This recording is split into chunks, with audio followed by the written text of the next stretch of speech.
जय श्री कृष्णा। दोस्तों, बुजुर्गों ने एक बात कही है कि जीवन में किसी की हाय या श्राप नहीं लेनी चाहिए, क्योंकि जब ये लगते हैं मनुष्य तो क्या देवताओं को भी भुगतना पड़ता है। आज की कहानी ऐसे ही एक श्राप से जुड़ी है। तो दोस्तों, बिना देर किए बढ़ते हैं कहानी की ओर। हिमालय की गहरी घाटियों के बीच स्थित एक प्राचीन नगरी थी विजनपुर। इस नगरी का अस्तित्व किसी को ज्ञात न था, परंतु प्राचीन ग्रंथों में इसका उल्लेख एक श्रापित स्थान के रूप में किया गया था। कहा जाता था कि इस नगरी के निवासी अदृश्य हो गए थे और जो कोई भी वहां जाने की कोशिश करता वह वापस नहीं लौटता। ये रहस्य हजारों वर्षों से अनसुलझा था। दोस्तों, सतयुग के समय विजनपुर एक समृद्ध और दिव्य नगरी थी। वहां के राजा इंद्रसेन धर्मपरायण और न्यायप्रिय थे, परंतु उनके पुत्र राजकुमार आयुष्मान अभिमानी और क्रूर स्वभाव के थे। एक दिन एक वृद्ध ऋषि महल में आए और राजकुमार से भिक्षा मांगी, परंतु आयुष्मान ने उनका उपहास उड़ाया और उन्हें महल से बाहर फेंक दिया। वृद्ध ऋषि वास्तव में महर्षि अद्वित्यानंद थे, जो त्रिकालदर्शी थे। उन्होंने क्रोध में आकर घोषणा की, हे राजकुमार, तूने जिस अहंकार से मुझे ठुकराया है वही तेरे विनाश का कारण बनेगा। यह नगरी एक दिन जीवित होते हुए भी निर्जीव हो जाएगी। यहाँ के सभी लोग अपने अस्तित्व को खो देंगे और यह स्थान एक श्रापित भूमि बन जाएगा। राजा इंद्रसेन ने ऋषि से क्षमा मांगी, परंतु वे बोले, ये श्राप अटल है।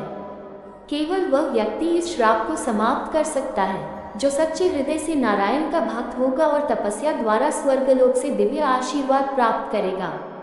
आने वाले कुछ ही वर्षों में श्राप प्रभाव दिखाने लगा।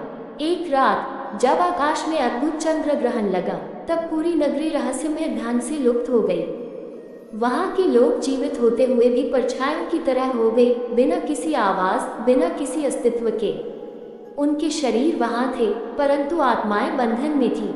इस घटना के बाद विजनपुर को श्रापित मानकर वहां कोई नहीं गया। इस नगरी का अस्तित्व समय की धुंध में विलीन हो गया। कई हजारों वर्षों बाद कलियुग में एक युवा साधक, जिनका नाम अर्जुनानंद, जिसे अपने गुरु से विजनपुर का रहस्य पता चला, इस श्राप को समाप्त करने का संकल्प लिया। उनके गुरु ने कहा, यदि तुझे विजनपुर के श्राप को समाप्त करना है तो तुझे पाताल लोक की यात्रा करनी होगी और वहां से दिव्य प्रबोधिनी रत्न लाना होगा। केवल इस रत्न की ऊर्जा ही इस श्राप को समाप्त कर सकती है। अर्जुनानंद कठिन तपस्या कर स्वयं को योग्य बनाकर पाताल लोक में प्रवेश करते हैं। वहां के रक्षक नागराज वासुकी उनसे कहते हैं कि हे तपस्वी, ये रत्न केवल वही प्राप्त कर सकता है जो स्वयं को मोह माया से मुक्त कर चुका हो।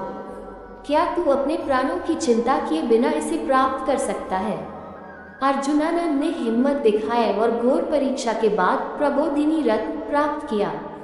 जैसे ही वे विजनपुर लौटे और रत्न को भूमि पर रखा, पूरी नगरी अचानक जागृत हो गई। लोगों ने जैसे एक लंबी निद्रा से जागकर जीवन पाया। राजकुमार आयुष्मान की आत्मा भी मुक्त हुई और उसने अर्जुनानंद को प्रणाम कर कहा, तुमने हजारों वर्षों का श्राप समाप्त किया, अब मेरा आत्मा मुक्त हो रही है।